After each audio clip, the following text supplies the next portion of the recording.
श्री लक्ष्मी व्रताची कथा. गुरुवारची कहाणी. ऐकावी भक्तांनो श्री महालक्ष्मी व्रताची कथा. ही कहाणी वाचल्याने ऐकल्याने दुःख दारिद्र्य दूर होते. महालक्ष्मीच्या कृपेमुळे सुख समृद्धी संपत्ती ऐश्वर वैभव तसेच दीर्घायुष्य संतती होते. मनीची इच्छा पूर्ण होते. श्री लक्ष्मीची नावे आणि रूपे अनेक आहेत. कैलासातील पार्वती, श्रीराब्दीमधील सिंधुकन्या, स्वर्गातील श्री महालक्ष्मी, भूलोकावरील लक्ष्मी, ब्रह्मलोकीची सावित्री, गोलोकातील राधिका, वृंदावनातील रासेश्वरी, चंदवनातील चंद्रा, चंपकवनातील विरजा, पद्मवनातील पद्मावती, मालतीवनातील मालती, कुंदवनातील कुंददती, केतकीवनातील सुशिला, कंदवनातील कंदमाला, राजगृहातील राजलक्ष्मी आणि घराघरातील गृहलक्ष्मी अशा विविध रूपांनी आणि नावांनी लक्ष्मी देवी प्रसिद्ध आहे. अशा श्री लक्ष्मी देवीची आहे ही कहाणी. द्वापार युगातील सौराष्ट्र देशातील तिथे भद्रश्रवा नावाचा एक राजा राज्य करीत होता. तो पराक्रमी होता. 4 वेद 6 शास्त्रे 18 पुराणे यांचे त्याला ज्ञान होते. त्याच्या राणीचे नाव सुरचंद्रिका. ती होती देखणी, सुलक्षणी, पतिव्रता. त्या राजा राणीला होती 8 मुले, 7 मुलगे आणि 1 मुलगी. त्या मुलीचे नाव होते शांबाला. एकदा श्री लक्ष्मी देवीच्या मनात आले की आपण त्या राजाच्या राजगृहात राहावे, म्हणजे राजा प्रजेला अधिक सुख देईल. गरिबाकडे राहिले तर तोच सारी संपत्ती खाऊन टाकेल.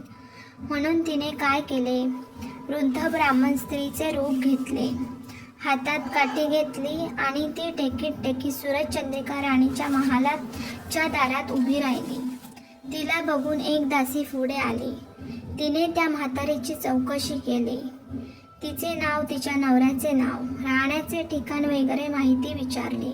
वृद्ध स्त्रीचे रूप घेतलेली लक्ष्मी माता म्हणाली, माझे नाव कमला, माझ्या पतीचे नाव भुवनेश, द्वारकेला आम्ही राहतो.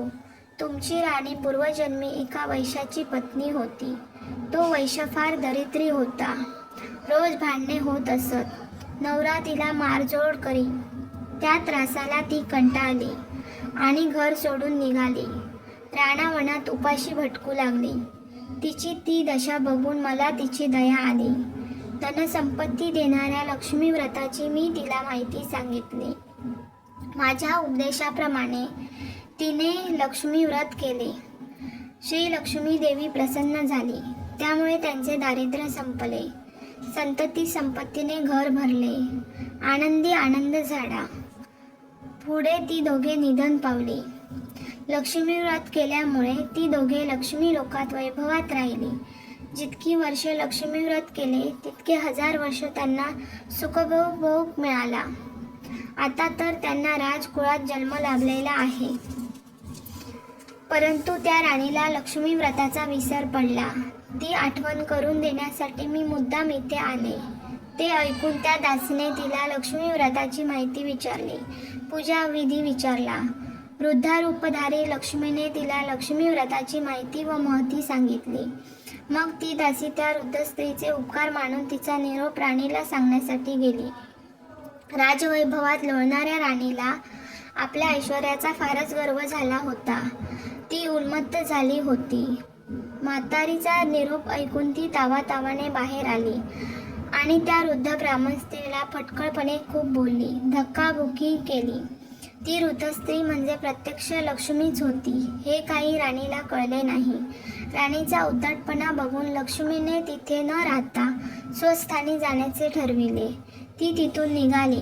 थोड्याच अंतरावर तिला शांबाला भेटली. तिला सगळी हकीकत कळली. तिने त्या वृद्ध स्त्रीची क्षमा मागितली. तेव्हा लक्ष्मीला तिची दया आली. तिने शांबालेला लक्ष्मी व्रताची माहिती सांगितली. तो दिवस म्हणजे मार्गशीर्ष महिन्यातला पहिला गुरुवार होता. शांबालेने भक्तिभावाने लक्ष्मी व्रत केले. त्यामुळे सिद्धेश्वर नावाच्या एका राजाच्या मालाधर नावाच्या राजपुत्राशी तिचा विवाह झाला. सर्व वैभव मिळाले. ती आपल्या पतीसह राजवैभवात नांदू लागली. इकडे लक्ष्मीचा कोप झाल्याने राजा भद्रश्रवा व राणी सुरचंद्रिका यांचे राज्य गेले. वैभव, ऐश्वर्य आणि त्यांचे अनन्य दशा झाली. एके दिवशी सुरचंद्रिका आपल्या पतीस म्हणाली, आपला जावई राजा आहे, खूप श्रीमंत आहे. त्याच्याकडे जा, आपले हाल सांगा, त्याला दया येईल, तो काही संपत्ती देईल. त्याप्रमाणे भद्रश्रवा जावयाच्या राज्यात गेला. एका तळ्याच्या काठी विश्रांती घेण्यासाठी बसला. तो श्यामबालेच्या दासी पाणी नेण्यासाठी तिथे आल्या. त्यांना भद्रश्रवा दिसला. दासींनी त्यांचे नाव गाव विचारले. त्याने सर्व सांगितले. तो श्यामबालेचा पिता आहे हे कळल्यावर दासी धावत धावत श्यामबालेकडे गेल्या. तिला सर्व हकीकत सांगितली. श्यामबालेने आपल्या पित्याला मोठ्या थाटामाटाने आपल्या राजवाड्यात आणले. आदर सत्कार केला. नाना परीचा पाहुणचार केला. तो परत जायला निघाला तेव्हा तिने हंडा भरून धन दिले. भद्रश्रवा घरी आला. सुरचंद्रिकेला आनंद झाला. तिने हंडा उघडला. तो काय, हंड्यात द्रव्य नव्हते, कोळसे भरलेले होते. लक्ष्मीच्या अवकृपेमुळे हा चमत्कार घडून आला होता. काही दिवस लोटले. सुरचंद्रिका एकदा आपल्या लेकीच्या घरी गेली. तो दिवस मार्गशीर्षातला शेवटचा गुरुवार. श्यामबालेने लक्ष्मी व्रत केले. आईकडूनही करविले. सुरचंद्रिका परत आपल्या नगरात आली. तिने लक्ष्मी व्रत केले म्हणून पूर्वीचे सर्व वैभव परत मिळाले. राज्य ऐश्वर्य प्राप्त झाले. पुढे काही दिवसांनी श्यामबाला माहेरी आली. परंतु बापाला कोळसे दिले, आपल्याला काही दिलेच नाही. हा राग सुरचंद्रिकेच्या पोटात रटमटत होता. म्हणून श्यामबालेला कोणी विचारले नाही. तिचा अपमानच झाला. परंतु ती आईवर रागवली नाही. ती तिथून निघाली. निघताना तिने तिथले थोडे मीठ घेतले. आपल्या घरी आल्यावर तिच्या पतीने तिला विचारले, माहेराहून काय आणले? ती म्हणाली, राजाचे सार आणले. पती म्हणजे काय? पत्नी म्हणाली, थोडा धीर धरा, म्हणजे कळेल. त्या दिवशी तिने सर्व पदार्थ अळणी करायला सांगितले. नवऱ्याला जेवण वाढले, त्याला जेवण अळणी लागले. मग तिने ताटात थोडे मीठ वाढले. पदार्थ ते घालताच जेवण रुचकर लागले. हेच ते राज्याचं सार. श्यामबालेच्या पतीला ते पटले. त्या दोघांनी मग हास्य विनोद करीत भोजन संपविले. अशा रीतीने जे कोणी हे लक्ष्मी व्रत श्रद्धेने करतील त्यांच्यावर लक्ष्मीची कृपा होईल, सुख शांतीचा लाभ होईल, मनोरथ पूर्ण होतील. मात्र श्रीमंती आल्यावर उतू नये, मातू नये. लक्ष्मी व्रत करायला चुकू नये. प्रत्येक गुरुवारी पोथी वाचायला विसरू नये. अशी ही लक्ष्मी व्रताची कथा, गुरुवारची कहाणी. सफळ संपूर्ण.